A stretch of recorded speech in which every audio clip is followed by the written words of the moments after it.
மூணாறில் இருக்கிற அனைவருக்கும் வணக்கம். இப்போ நாங்கள் எங்கே இருக்கோம் அப்படின்னு சொன்னால், கேரளாவில் இருக்கிற மூணாறில் இருக்கிற எரவிக்குளம் தேசிய பூங்காவில் இருக்கோம். இங்கே பார்த்தீங்கன்னா அந்த மலை மேலே ஏறணும். நீங்கள் மலை மேலே ஏறினீங்கனாக்கா நீங்கள் விலங்குகளை பார்க்கலாம் அப்படின்னாங்க. சரின்னு சொல்லிட்டு ஏறணும். அந்த உச்சி வரைக்கும், அதாவது நமக்கு ஒரு லிமிட் வச்சுருக்காங்க, அது வரைக்குமே ஏறிட்டோம். ஏறி பார்த்தோன்னா ரொம்ப தூரத்தில், அதாவது நாங்கள் ஏறும் பொழுது அது அந்த மலை மேலே ஏறி வந்துச்சு அந்த வரையாடும். அது ஒன்று தான் எங்கள் கண்ணுக்கு தெரிஞ்சுது, அவ்வளோ தூரத்தில் இருந்தது. அப்புறம் பார்த்திங்கன்னா நாங்கள் பார்க்கும்போது வந்துருச்சு எல்லாம். அவங்க சொன்னார், நீங்கள் போனீங்கன்னா அது வந்துடும் ரோடுக்கே பக்கத்தில் அப்படின்னு.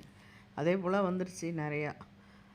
இந்த வரையாடுகள் உங்கள் கண்ணுக்கு வந்தோ பாருங்கள், அப்படியே வந்துச்சு. டக்குன்னு ரோடுக்கு ஏறுறதுக்கு தான் வந்தது.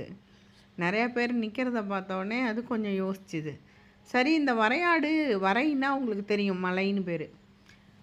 மலையில் வாழறதுனால இதுக்கு வரை ஆடுன்னு பேர். இது எல்லாருக்கும் தெரியும். அதே போல் நம்ம தமிழ்நாட்டினுடைய தேசிய விலங்கு எது அப்படின்னு சொன்னாக்கா வரையாடு தான். இந்த வரையாடுடைய இனம் குறைஞ்சிட்டே போகிறதுனால இதை பாதுகாக்கணும் அப்படின்னு தொடவே கூடாதுன்ட்டாங்க. அந்த அளவுக்கு அதை நல்ல ரெஸ்பான்சிபிலிட்டியோடு பார்த்துக்கிறாங்க. அதுமாரி பிளாஸ்டிக் பொருள் எதுவும், வாட்டர் பாட்டிலாம் எடுத்துகிட்டு போகக்கூடாதுன்ட்டாங்க மலைக்கு.